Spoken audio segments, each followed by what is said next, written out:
Hi there. My name is Matt Bishop. I'm the Managing Director of Brevity. This here is a pre-record of a talk I'm giving today at the SESOC conference in Wellington, and it's titled "Advancing Non-Structural Building Element Engineering Through Open Source Methods," or the more punchy title, which would be "It's not what you do, it's how you do it."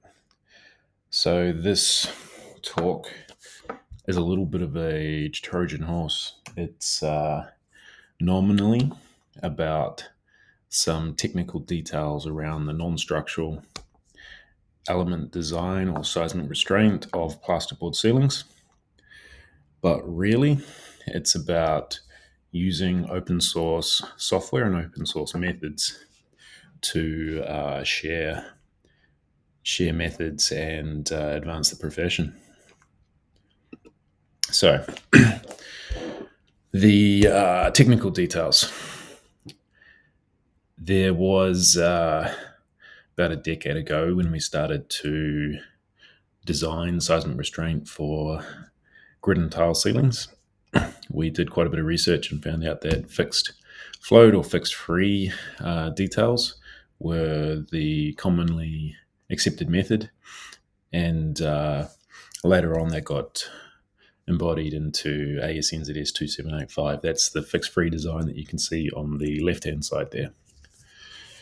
And that works fine for a grid and tile ceiling. So a grid and tile suspended ceiling has the structural elements forming a grid, and the tiles sit in the structural elements. So the grid is it, in short.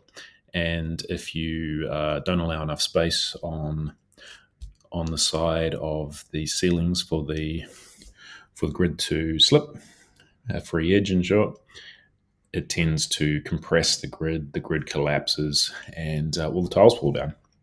And you can get cascading collapse, and it's not very good. So a fixed free detail for grid and tile works great.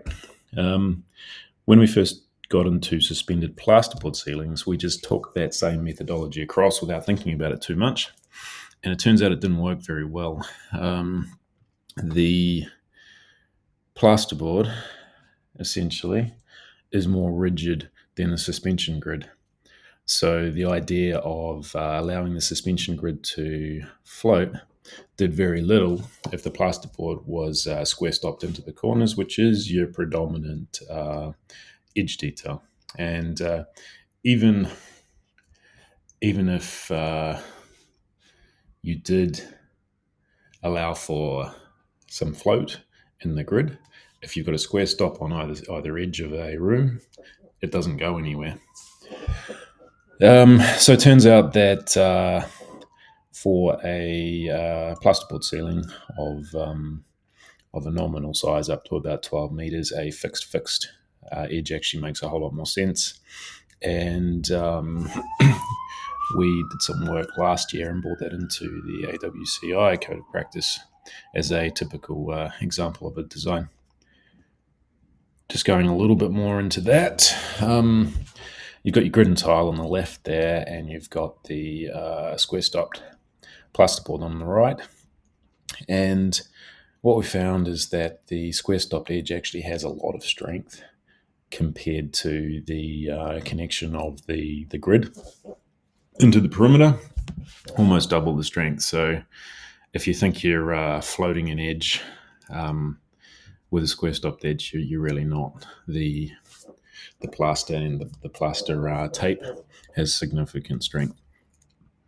So what that means is that you end up with a different set of calculations.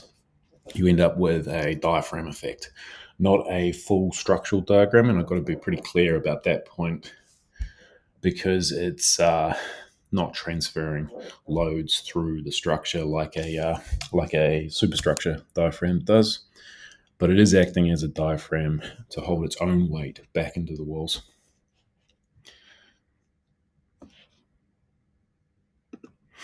So a new engineering method is required, and we have created a new engineering method that takes that diaphragm action into account and essentially unless you're talking about quite heavy plasterboard ceilings, you can get out to the 12 meters quite easily with a fixed design by taking that load back into the edges and back into the ends of the ceiling.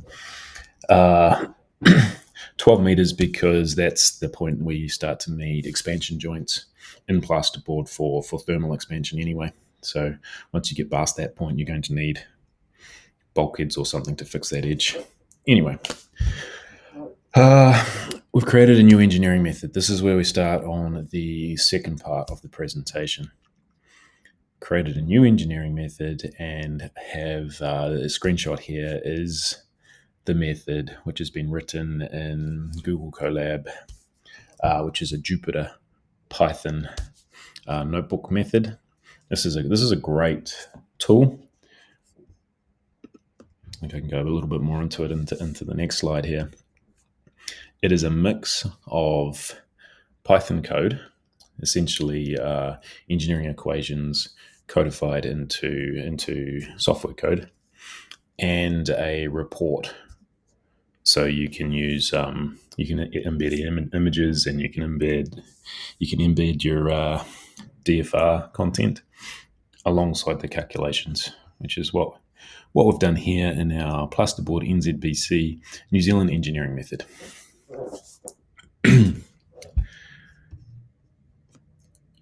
Which has been published up into the Team Brevity Engineering Methods public GitHub repo. Lots of new words there. I'll spend some time going over them, but that's essentially the end of the technical conversation. If you want to see more about this particular engineering method, if you go on the internet to our GitHub repo at Team Brevity Engineering Methods, you'll see it there, and you can bring it up, and you can comment on it. You can put any issues up that you might like. And I should also mention that the engineering method relies on a standards library that we've also created, and you'll see those at the top left there being called in, the New Zealand standards for 1170.5.0.2 all coming in, and that's coming through these engineering standard libraries that we've also created, which are also open source.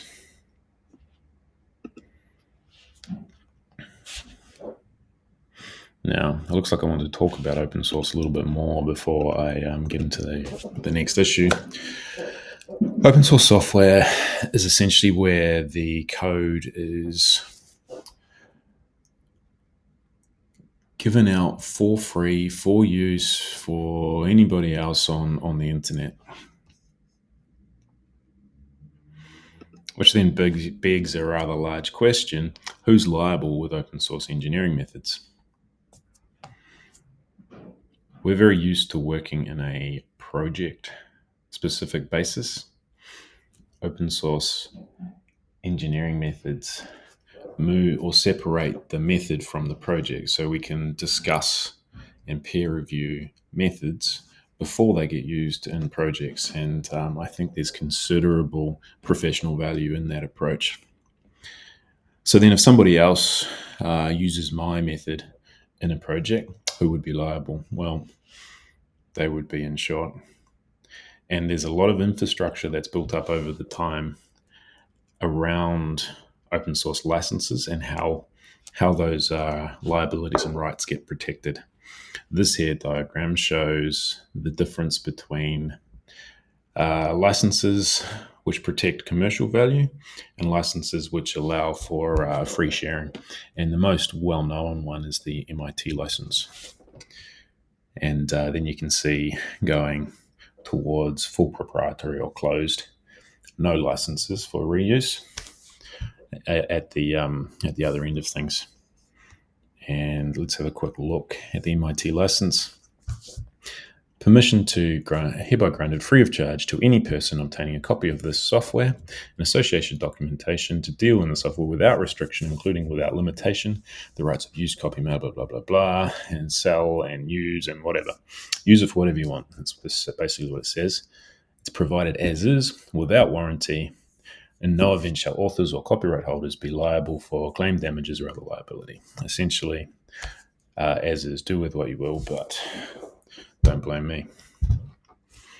And I guess that's the core difference between peer review of calculations on a project and open source software engineering methods and peer review of those methods, is that you're not looking at this the project design, the liabilities. You're looking at the engineering method as if it is software or algorithms only. It's quite a different thing,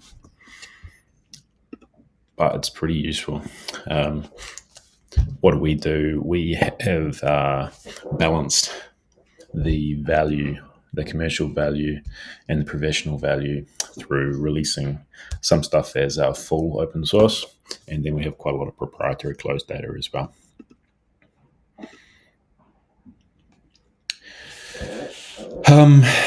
Why would you do it?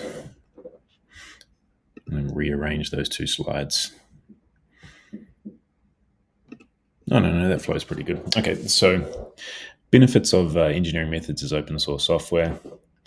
You have modularity.